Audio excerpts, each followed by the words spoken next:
Ashley. She's an author, and we are really happy, and I hope you join me to welcome her today on this show. And how are you today, Ashley? I'm doing well. How are you? Good. So how is COVID-19, wherever you are? I'm sure as it is everywhere. I think the cases are actually rising where I am in Alabama, but I actually work for a research university, so I kind of get the inside scoop about the cases. And I feel like as long as we listen to the health professionals and just be patient with what they're telling us and adhere to their guidelines, that things will get back to normal a little faster. So you are optimistic. I am. That's awesome. So could you tell us about you? Yes, so as you said, I'm an author, but I'm also a PR professional for a university. I am releasing my second book called Autoscopy, which I'll talk more about in our broadcast. I have always loved to write since I was little. I guess the kickstart to it all was when I was in fifth grade, and my English teacher at that time told my mother she was basically saying, you know, your daughter has a really unique talent as far as writing. Like, you should send her to this fine art school. And she was just really excited about it. And it made me more passionate about it and have more confidence in it. And so ever since then, I've been writing narrative poetry and short stories. And I'm just really excited about all of that kind of coming to fruition with this second book. That's awesome. And you have this book we're going to talk about. What's the title? And why that title? It's called Autoscopy, and I guess it's a little more complicated than most titles, but it's actually just about an outer body experience. So I guess the best example that I can give, I was born in the 90s, and they had this show called Unsolved Mysteries, which was basically like a docuseries about crazy and unique cases from around the country. And one of the cases that stood out to me that kind of inspired the book, the angle I took on the book, I should say, is on Unsolved Mysteries. It was a case where a lady had a young son, but the young son could basically see stuff and knew stuff from like their great great grandfather, but they never met them, and their parent had never told them about it. So it's like they had this sixth sense, like they were having this outer body experience. And so that's what I wanted to kind of encapsulate in Autoscopy. And the protagonist, the lead character, basically is a young girl just like you and I that goes through different trials. She grows up in an abusive household. And in the midst of that, she gets this special innate ability to catapult back into time. And she winds up in the 1800s during the heat of slavery. So she has her adventures there and her coming of age. But then you also get to see her back in her own, what we would call present day. And different trials that are going on there as well. Awesome. And you talk about before about poetry and different genre you try to work in. Which one is the one you like the most? Which one do you feel the most comfortable with? Well, I like science fiction because it's something that I feel like a lot of people within our culture don't really tackle. And I actually have been doing some research on that, and there's a reason behind it that I'll speak about later. But I love writing poetry. That's really where I can fluidly get out my thoughts about relationships. I've written a lot of poems about relationships. I've written a poem in the past about someone that was on death row in a creative writing class that I was taking at the time. And they really pushed me to basically push the limits of the imagination. And I've had people do that for me. And so that's really one aspect that I want to do with my books. If you think of movies like The Matrix or like these big sci-fi movies, one thing that they teach the protagonists or the characters is that, hey, you have to push your imagination in order to live up to your true purpose, in order to be as strong. In that case, in order to fight, you have to basically realize the world isn't, there are no limitations to the world in order to be your best self. And so that's kind of what I am going for with Autoscopy. And are you working on a project already, or is it something you're going to do in the future? I am. So Autoscopy is actually up for pre-order as of last Friday on Barnes&noble.com. So you can pre-order it, and it'll actually start being disseminated on May 22nd, which is next Friday. So I'm super excited about that. On my channel, the Ashley N Media Show, I talked about that and I did like a release for it. So that's the biggest project that I'm working on right now. This is actually my second book. I have another book that I published in 2018 on Amazon called Texas. And it was also, it wasn't as much sci-fi as action. This book kind of incorporates action, like historical reenactments, romance, and that science fiction. So I kind of expanded on what I did before with that book. Awesome. So it's a continuity. So you really like that genre, that kind of book. Awesome. What would you advise a new author, somebody who's starting today who want to become an author? What would you tell that someone? What advice? I guess the greatest advice and kind of the theme of this book is to realize your purpose. There have been tons of times, and even now as I'm but working to market this book and sending out press releases and trying to talk to different bloggers. And I really appreciate you having me on your platform, by the way, because it's You're welcome. Good exposure as an author when you're up and coming. But I guess to the younger authors, I would say don't change for anybody. Like if it's a specific genre you like, don't listen to people that'll tell you, hey, well, this genre may sell more. And my husband is a big inspiration for that point because he's a self-taught oil painting artist. He actually designed the book cover for Autoscopy. Which is nice. Beautiful. Yeah, thank you. And I've just seen the things that he's had to go through as far as selling. And he does a lot of African-American antique art as far as oil and charcoal drawings. So he basically brings to life these really vintage portraits. And people have told him, well, you'll sell more if you just do football portraits because Tuscaloosa, Alabama, they're a big football city. You'll sell more if you change this and that. And, I've just watched him basically stand his ground and, this is what I want to bring to the world. This is my purpose. And I feel like I would tell other young authors that just to stick to, what their purpose is and know that. And even if you're not always valued in that, just knowing that you living out your purpose is helping the world in some way.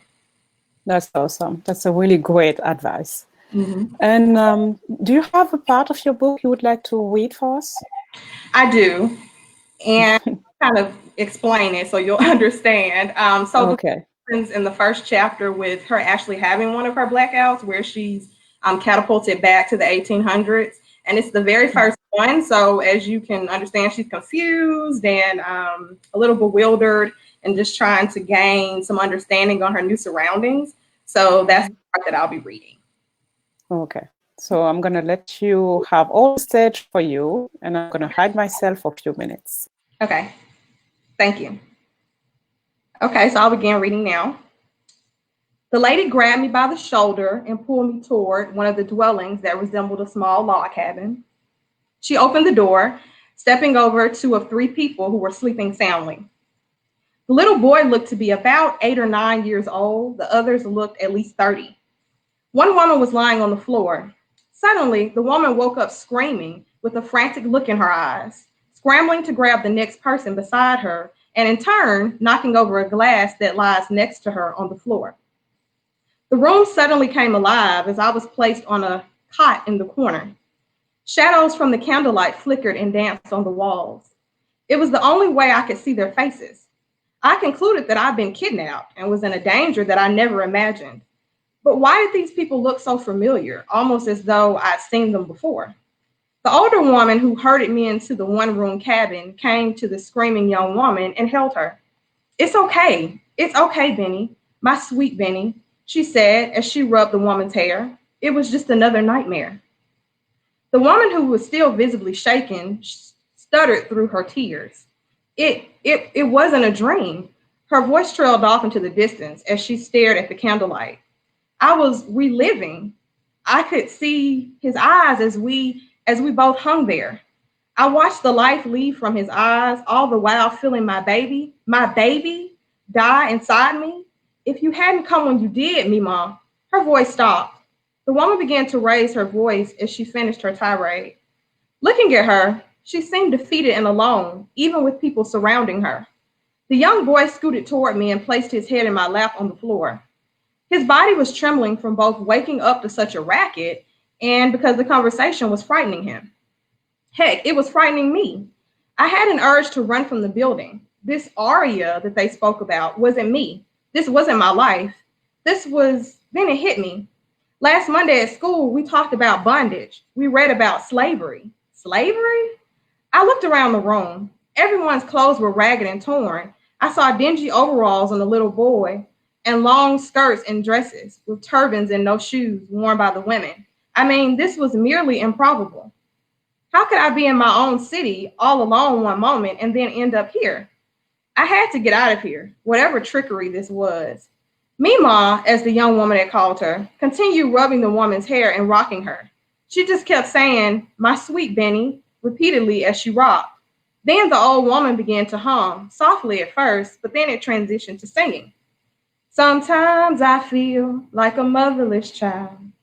Sometimes I feel like a motherless child. Oh, sometimes I feel like I'm almost done, a long way from home.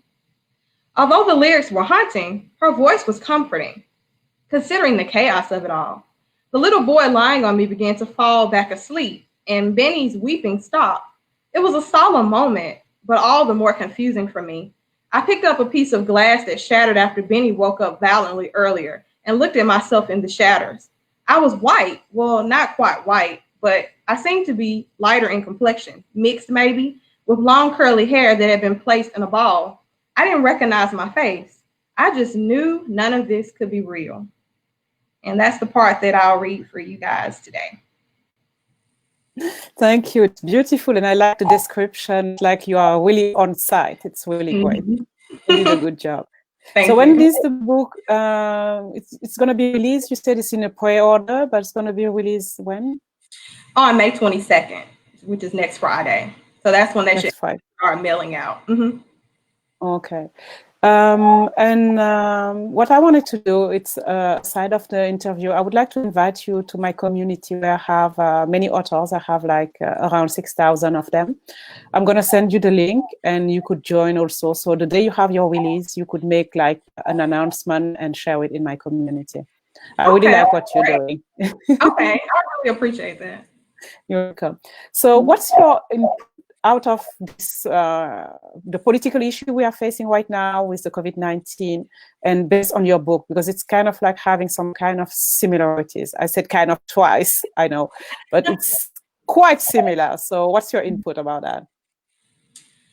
I guess, and the thing about one of the aspects that I really wanted to achieve with the book as well, of course, I want to create and inspire, but I want to diversify as well. And I'll talk a little about that and then connect it to the political element. But as far as diversification, so I was watching an interview from Erica Alexander from an old show called Living Single. She was Max on the show. I think her name was Max. She did an interview and she was saying that she had basically been creating all of these scripts for Hollywood and she was providing them to people. And they told her, they read the scripts and they told her, you know what, I mean, who is your audience going to be? Because this is like a lot of science fiction type stuff. And African Americans don't really see themselves in the future. And by that, I took from it her meaning, like with the COVID-19, how it's saying, you know, it's disproportionately affecting certain people, certain communities. And it really makes me think, you know, about that interview, because I guess to say, I'm trying to give like African Americans more hope than just focusing on the plethora of things that are really kind of stacked against us, or it would seemingly look that way now. Because if you're talking about poverty rates and you're talking about healthcare and things of that nature, and as far as the political aspect of it, I feel like with the COVID-19, I think I don't remember the exact numbers, but thousands of people, maybe 80,000 or so, are dead. And I feel like those people, I talk about this in one of my videos, I feel like those people have become just a number or a statistic. And I feel like we have to be very careful not to do that, because these are people, these are spouses and aunts and uncles and mothers, people that, you know, family members are not going to have around them anymore. And according to the percentages, a lot of those are African Americans. So I do want African Americans to see themselves in the future. I want them to see themselves having goals and being able to plan for the future, because they know that they can overcome these obstacles that we have. Well said. And if somebody is like thinking, I'm just a statistics and I can't change my life, what would you tell that someone who's having that kind of self-destruction mindset? I think that reflects on the protagonist in my novel too, because on one portion, she actually in present day tries to commit suicide. And I feel like the reason that people do get into that real depressed state is because they don't feel valued and they don't feel like they have a purpose for being here.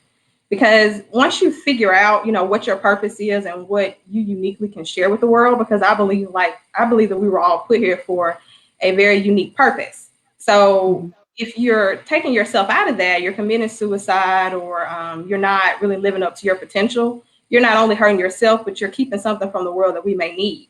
Like, how do we know those people can't be an inventor? Those people can't be a doctor that cures the coronavirus or some other pandemic that may happen in the future. So you never know what you're taking from the world when you're not really living up to your full potential.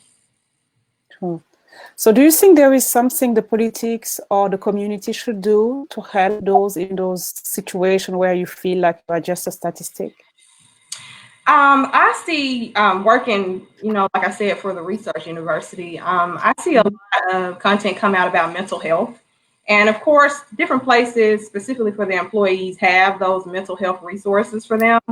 But for the people that don't, I feel like something should be done, or for the people that maybe don't have access to that because of their finances. A lot of people are now unemployed.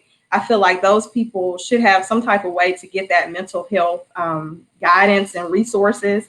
I'm not sure particularly what's available online for them to do that.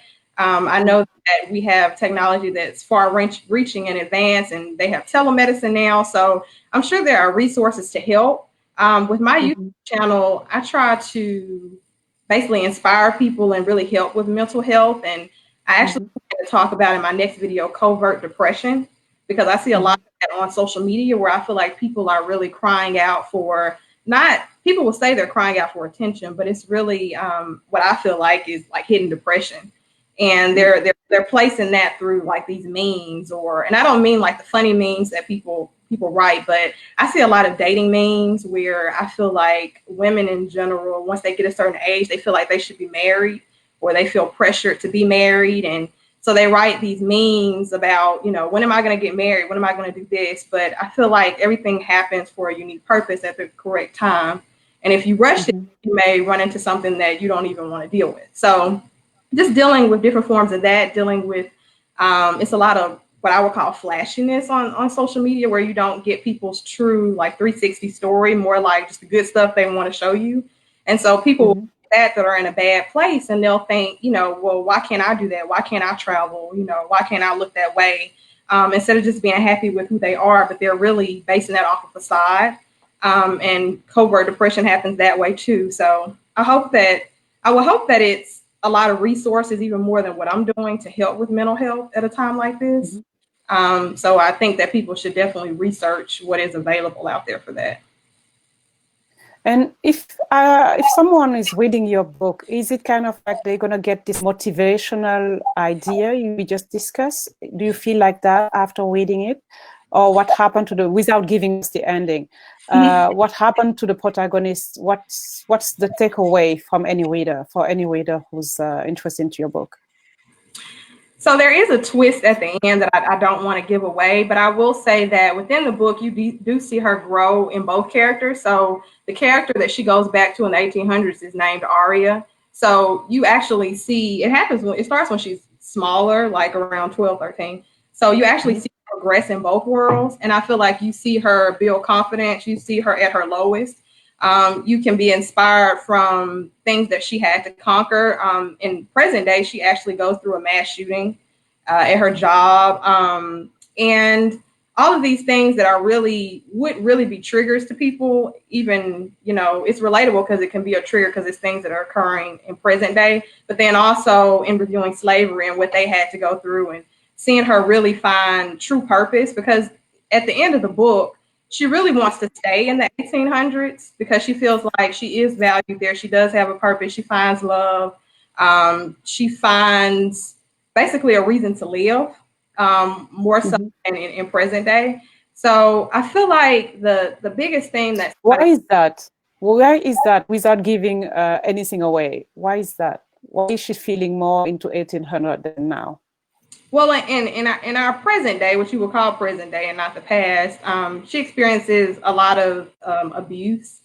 Some of her family members go to jail. I don't want to give away, the plot. So I'm going to try to be as generic as possible. But she basically has a lot of hardships here, and she feels like she doesn't have any support in present day. So she dates people in present day, but they're not really, she doesn't feel like she's really vital to their life. Like it wouldn't matter if she was there or not.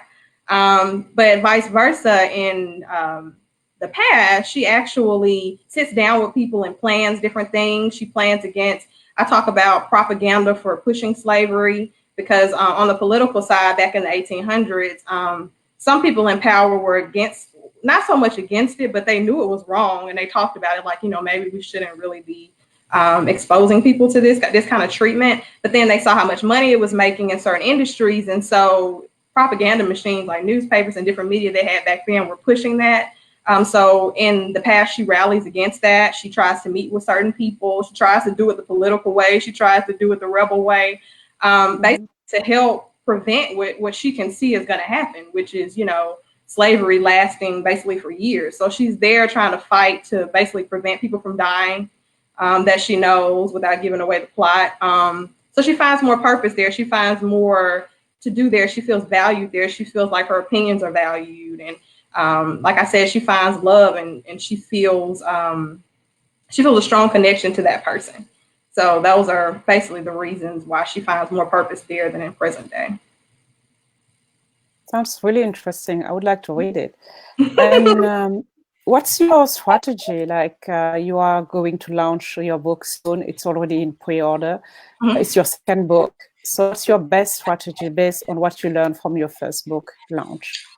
So my first book launch, I sold around 100 copies, 75 to 100. And that's because I have a really good, strong foundational support. My mother, grandmother, and my sister and brother, and the rest of our family, they're very, very supportive in everything we do. So they kind of rallied around that project and sharing it on social media. Social media was a big driver for that with the first book. But I feel like I wanted to reach a broader audience, a different type audience, people that I don't really know, or that aren't a friend of a friend, because I feel like it's something that can really empower people.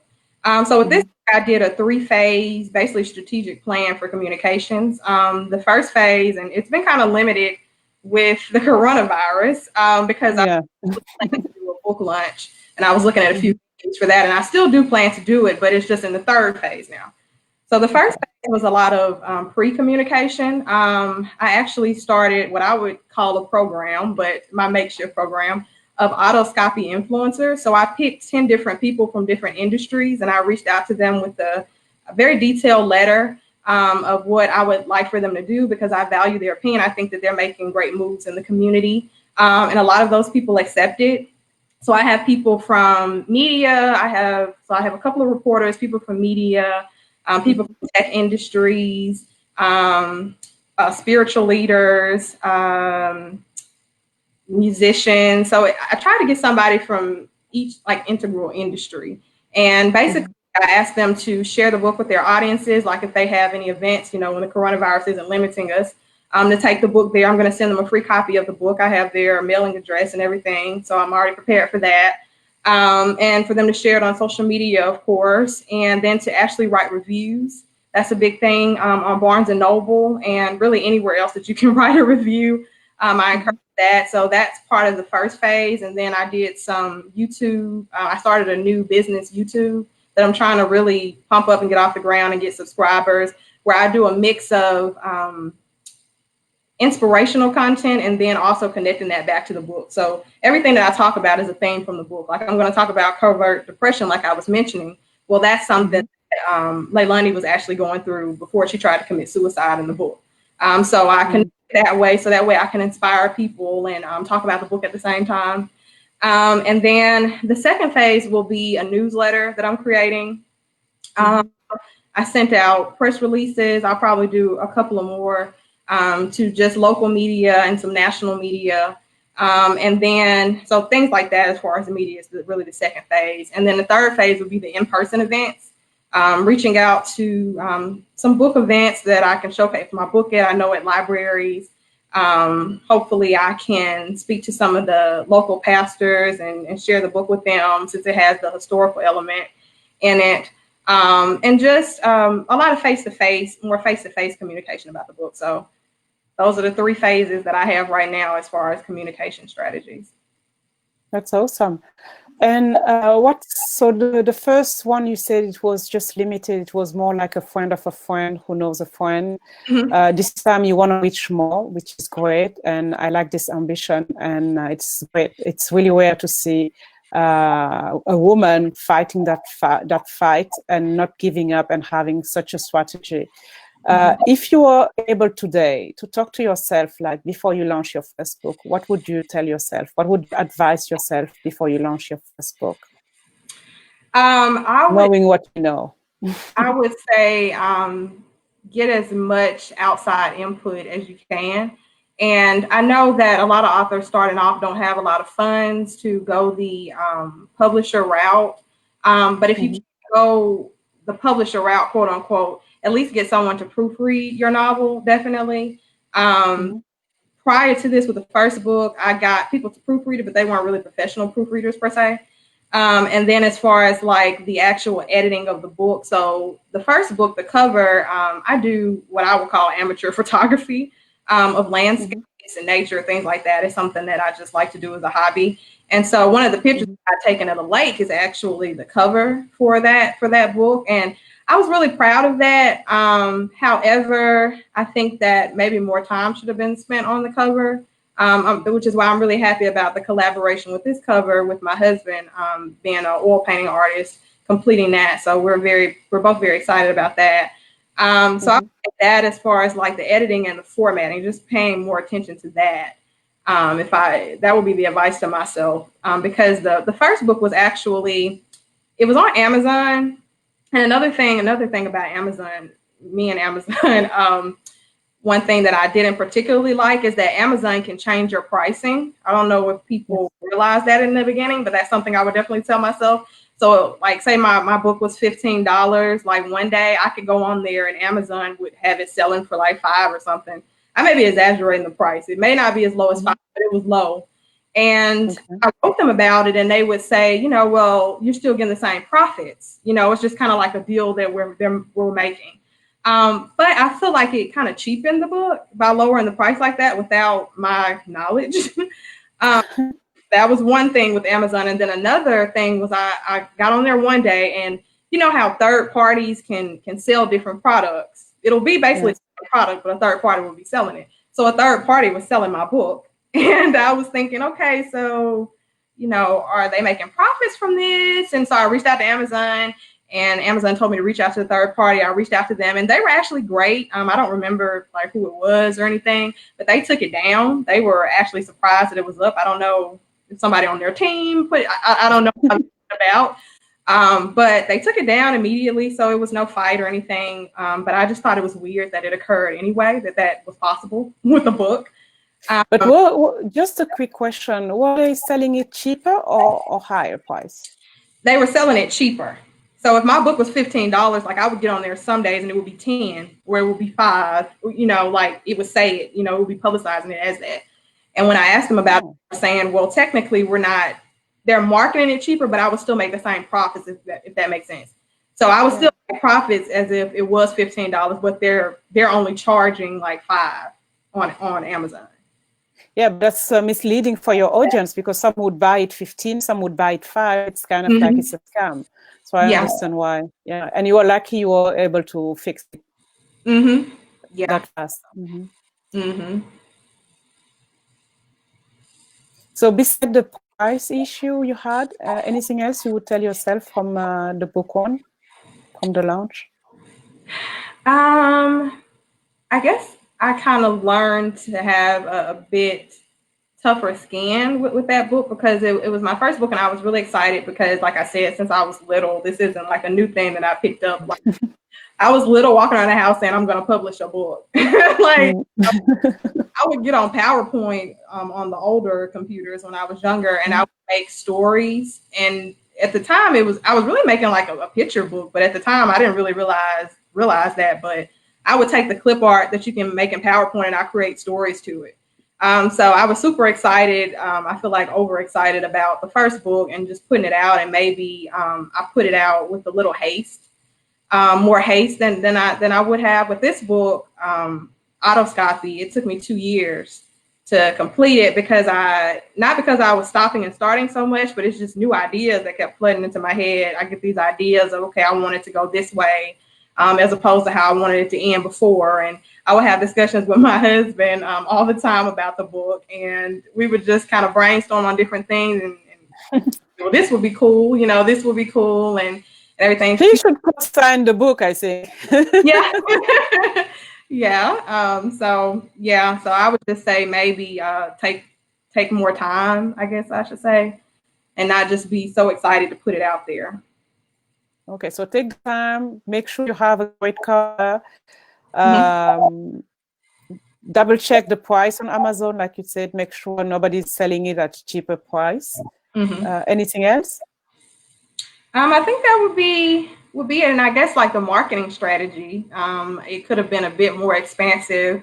I think I settled on, the buzz that I was getting from people, friends of friends or people in the community or, local businesses. I think I settled on that instead of trying to expand my audience more. So that's another thing. And are you going to make any lecture on your YouTube channel where you're going to read some part of your books or something like that, so the audience know they could find you on YouTube? Is there something you're going to do for your launch strategy?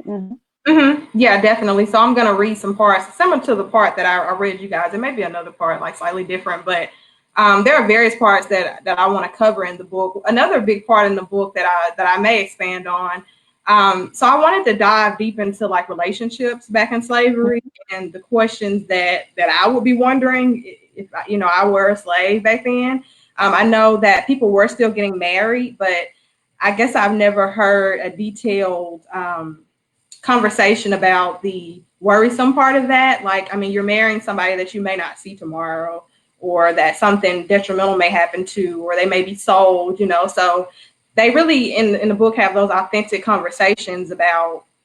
authentic conversations about, I'm scared to do this. Like, I'm scared to get married. I'm scared that you won't be here tomorrow. And then you have the other person saying, well, we got to live for today. So, and it goes back and forth. And so the expansion of love and how they come to be is an excerpt I also want to read. And I probably will be reading that soon, probably around the launching of the book. I'll do something like that. Awesome. Feel free to contact me if you want to read it for us. Okay. Okay, sure. We're more than happy to welcome you again. Thank you. And so we talk about back and forth 1800s and now. We know now we have COVID-19 we have to face. In your story, is there something like that, a disease or something that happened in 1800 or in the present? So it's not a disease. That's one thing that I didn't tackle. I started writing this around the time that the mass shootings were really prevalent here. It was almost like every week I would get on Twitter and I would see something trending about a mass shooting. So that's in there. That's a topic that's in there. It's something that she goes through. Is actually associated with workplace violence with the place that she's in present day where she's working. She's at university in present day. And so that's a situation, and people are hurt, and people do succumb to their injuries from that. So that's more along the lines of something that's big that happens today that's connected to the book. I don't have anything in there about pandemic. Yeah. Okay.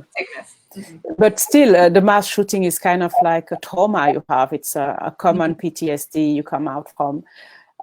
So without giving us anything away, how did you tackle that part?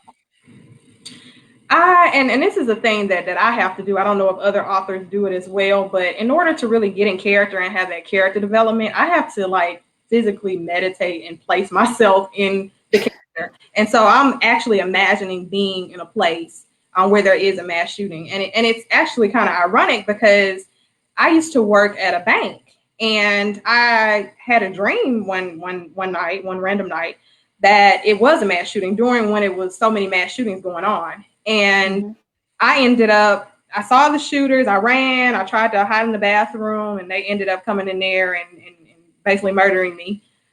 Which is very, very, very depressing dream to wake up from, because I can't really tell you can't always tell when your dreams are real or fake. So I'm thinking, this is me. I'm not dreaming, like I'm dying. And so that experience, that's the closest that I've had to it. And I really wanted to get that across and tackle it that way. So hopefully it's really authentic in the book, as far as what people are thinking, what her coworkers are saying to her as it's going on. She was actually in that time, in present day, she was having a relationship with her boss, which is other crazy things that go on involving their relationship. But he tried to protect her during the whole mass shooting thing, and so something comes out of that, and so I wanted you to be able to read the book and feel the fear in people, so you feel like you are there in that present moment, and you're hiding behind that desk, and you have that fight or flight. And that's basically how I tackled it, by becoming the character as I'm writing. That's awesome, because you have this authentic story, something you lived, and you know exactly how you felt, and sharing it will give it a plus. I see. It's amazing. You did a good job, and I wish you all the best in all your endeavors. It's awesome what you've done so far. Thank you so much.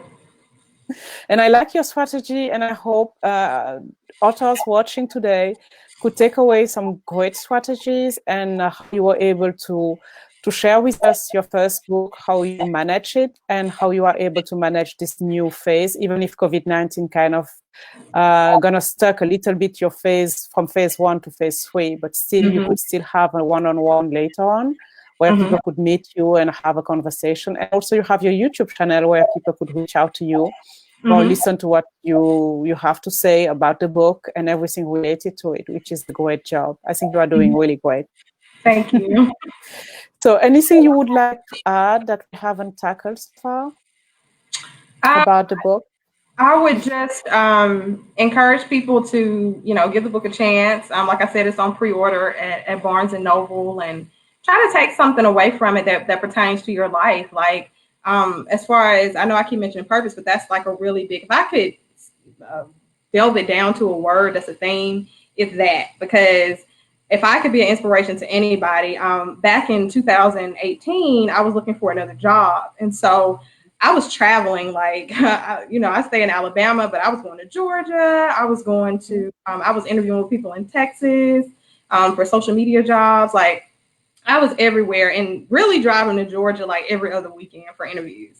And I remember one particular interview where it was like for like a small PR firm, and it was a group interview, and in my opinion, I did really well in the interview, so I was really confident about it. And I'm leaving, I sent an email back saying, thank you for allowing me to come. It was a good experience to interview, just to follow up with them. And like immediately the lady was like, we're not moving forward.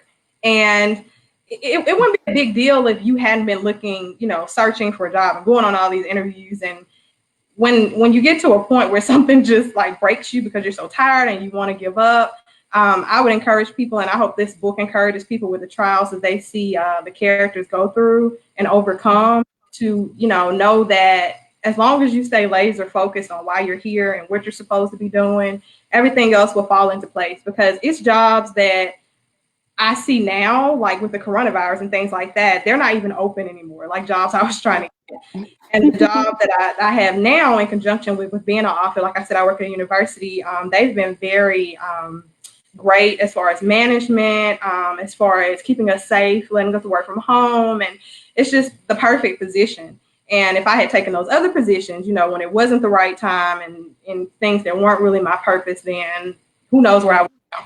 So I would just tell people just to continue on their path, take the road less taken, like in the Robert Frost poem.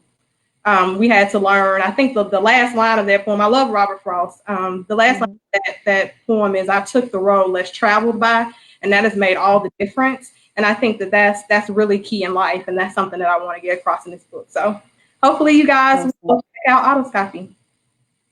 So where do you see us in Christmas 2020? I always take the optimistic road because you just hear so much negative, which some negative is necessary because you have to know what's going on in the news and you have to know symptoms of things and everything like that. But I would take the optimistic road and say, my husband and I are actually searching for our first home. So, you know, graduating, I call it, from renting to owning. And we're trying to do that. That's a beautiful way of saying it, graduating. Yeah. So we're trying to do that this year, with December being when we're actually trying to move. So hopefully Christmas will be a new home that we can have our family and friends over, maybe have a housewarming, have Christmas, and hopefully coronavirus will, I know people are suffering. I know that suffering isn't going to go away even when coronavirus goes away because of the unemployment numbers and the deaths. But I would just hope that people would stay encouraged. If you are into prayer or spiritual, to meditate and keep yourself healthy mentally and physically. And hopefully Christmas 2020 will be better than Christmas 2019, you know. Optimistic. Let's hope that. Yeah, I think it's a nice way to put it. Yeah. You're optimistic. And I like the way you said you're going to graduate, like you're going to have a commencement, and that's great. That's a beautiful journey, and I wish you all the best for that. Thank you for your time. Thank you for joining us, and thank you for being here, and I wish you all the best with your book. Thank you so much. Like I said, I'm going to send you an invitation. I'm going to ask you, if you don't mind, posting under this video the link to your pre-order book. And also once it's going to be live, the real order, I don't know if it's going to be the same link, just in case there's a difference. If you don't mind posting the link now, and once it's live also. I'm going to also send you under this video the link to this group I told you about, 6,000 authors and readers, where you could join and also advertise once it's live. Okay. Thank you so much. I really appreciate it. You're welcome. Thank you, everybody. Thank you for being here. It was Ashley. And if you like what you heard, just go forward. Get your book on Barnes&nobles. Is Barnes and Amazon, I think? In pre-order. Yeah, so you have those two options where you could have the pre-order. Otherwise, it's going to be available on the 21st or 25th. I don't know. 22nd, sorry. Yeah. My bad. So on the 22nd, it's going to be available. You're going to get your copy, and it's going to be a big thing. She's doing 3 phases, so you could find her also on her YouTube. What's your YouTube channel? It's Ashley N Media Show. Okay, so you could find her there, and you could also post your link below, where it's going to be easier if you don't really get how to write it or the spelling or anything.